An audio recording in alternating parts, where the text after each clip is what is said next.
Porque tem pessoas, às vezes, que não falam a língua tão bem, mas é porque justamente elas não conseguem ter uma visão mais abrangente do que seria falar realmente bem ou não. Quando o cliente já domina bem o idioma, aí que ele quer aprimorar. Então nós temos a gente tem juiz, a gente tem advogados que fazem, por exemplo, português jurídico, que é uma área que tem crescido bastante na empresa, e são pessoas que já escrevem bem. São pessoas mas elas usam a língua portuguesa o tempo todo no seu dia a dia. No dia a dia. E elas são conscientes de quanto melhor a comunicação e expressão dela na área que ela trabalha for, mais prático, né, fica o efeito daquilo que ela está escrevendo. Evita ambiguidade, né, evita duplo sentido, que na área jurídica é muito delicado, né?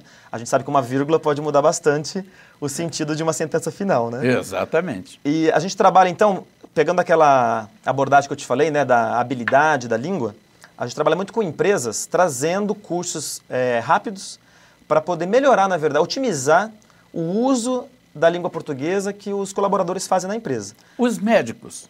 Você tem muito cliente médico? Tenho. Os médicos, principalmente para a área de língua inglesa, né? Como eles têm bastante congressos internacionais.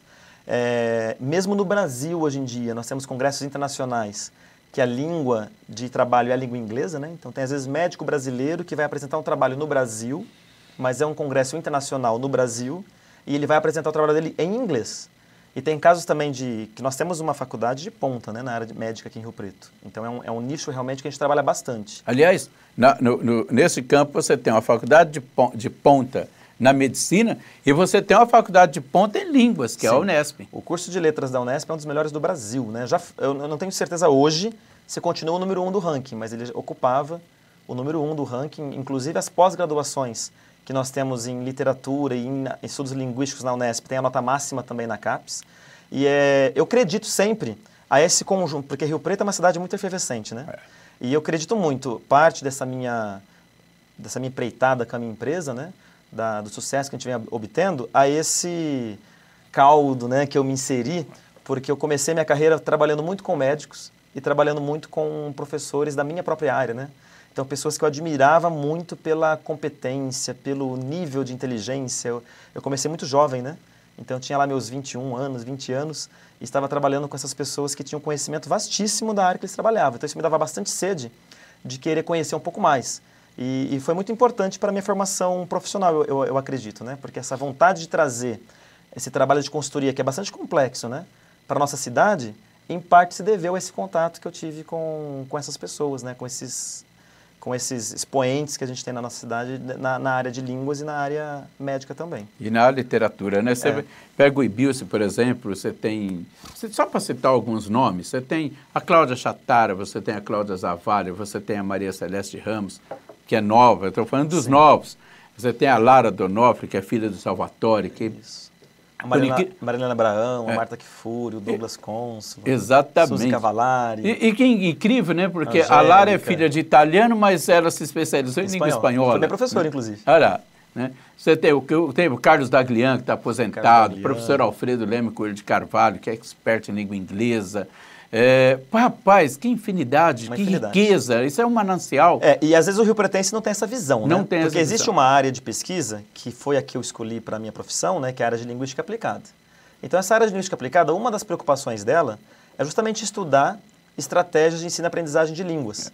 E Rio Preto conta com pesquisadores de ponta nessa área, no Ibilce, né? E de renome internacional. Exato. Então nós temos os congressos internacionais de linguística aplicada, que todo evento conta com simpósios dos pesquisadores riopretenses apresentando seus trabalhos, suas pesquisas para o mundo. Né? Tem a Maria Lídia, o Maurício Babini, que é marido da Maria Lídia. Rapaz, o Nelsinho Ramos, a Dária. Você tem muita gente boa nessa cidade trabalhando. Muita gente boa. Muita gente. E aí você imagina, então, como que não é importante para um jovem, né, como no meu caso, estar em contato, sendo formado por essas pessoas e depois ter o privilégio de ser professor de algum deles.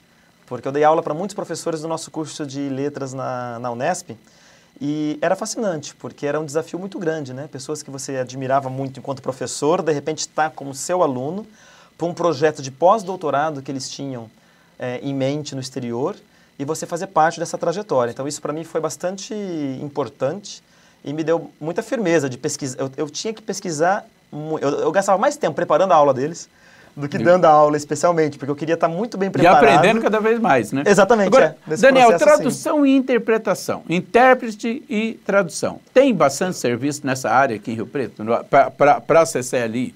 Na verdade, em Rio Preto nós não trabalhamos apenas com tradução e interpretação em Rio Preto. Então, na nossa cidade nós temos poucos eventos, né? Alguns que existem intérpretes, necessidade de intérprete, a gente trabalha, a gente fez as 2 edições do Rio Preto Bom Design, que o Beto Constanza sempre traz, né? Um designer internacional, então essa palestra em inglês, a gente faz a tradução. A gente também fez a tradução de alguns eventos médicos, né? Ou palestras que tem na Faculdade de Medicina de médicos estrangeiros, já fiz interpretação também, o de dermatologia que teve, a gente também fez interpretação, mas não é tão frequente. A gente trabalha muito com clientes em São Paulo e região de São Paulo, Campinas, com esses serviços. A gente traduz para empresas que têm necessidade diária de tradução na capital, né?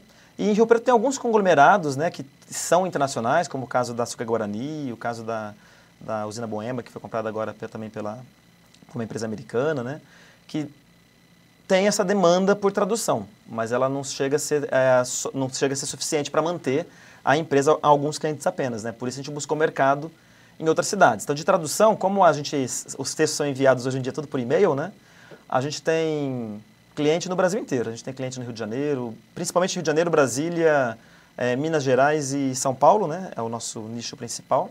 Mas trabalhamos já para o Nordeste, para Rio Grande do Sul. Então, havendo os contatos, né, a gente faz os trabalhos. Eu quero aproveitar isso aí justamente para te fazer uma pergunta interessante. Tem alguns sites na internet, por exemplo, Traduca, que oferecem uma tradução simultânea da língua portuguesa para inglês, polonês, para tudo. Funciona? Eu digo que depende, né? Na verdade, o tradutor automático, essa busca pela tradução automática, ela faz parte das pesquisas na área de linguística, inclusive, né? São linguistas que estudam como ajudar, né? Como capacitar essas ferramentas, né? Mas é uma busca que nunca tem fim. Porque, como a gente estava discutindo no começo da nossa entrevista, né? A língua, ela tem muito a ver com a identidade cultural do povo, né? Que é a fala. Então, ela não é algo fechada num código que você consegue uma tradução exata sempre. Então, sempre há esses problemas, né? Que por melhor que estejam ficando as ferramentas, que elas realmente estão muito melhores hoje do que antigamente, né? Com essa questão de inteligência artificial e tal, elas não vão substituir o tradutor ou o intérprete 100%. Elas vão ajudar bastante. Vamos supor, você está lendo uma revista, você é fascinado por corridas, está lendo a Runners em inglês, gostou de uma matéria, está com dificuldade num parágrafo, aí você joga esse parágrafo nesse tradutor automático, você vai ter uma noção do que o parágrafo está dizendo. Mas essa noção que ele te dá pronta não seria suficiente para você colocar, por exemplo, no site da sua empresa. E ter uma compreensão global. Porque ela te dá a global, mas não vai te dar a mais aprofundada, né? Porque a grande questão é a gramática, né? A gramática que mata, né? Porque às vezes você tem uma expressão coloquial, por exemplo, que ele traduz ao pé da letra e não significa nada, né? Não faz sentido nenhum. E em algumas áreas é muito complexo. Imagina a área médica, né? Aí você joga na área médica um texto num tradutor automático e, de repente, ele pode inverter, né? Um procedimento, uma palavra tem um sentido contrário, pode inverter o que está querendo dizer o texto, né? Então isso é bastante delicado. Mas geralmente as pessoas usam mais para estar batendo papo no MSN com um colega de fora, e aí se você não está entendendo aquela frase que ele disse, você joga aquela frase no tradutor automático, você consegue entender o que o cara está querendo dizer para você e você continua a sua conversa, né? Então, para esse tipo de apoio, é uma ferramenta, né? E como ferramenta, a gente tem que saber quando usar a chave de fenda,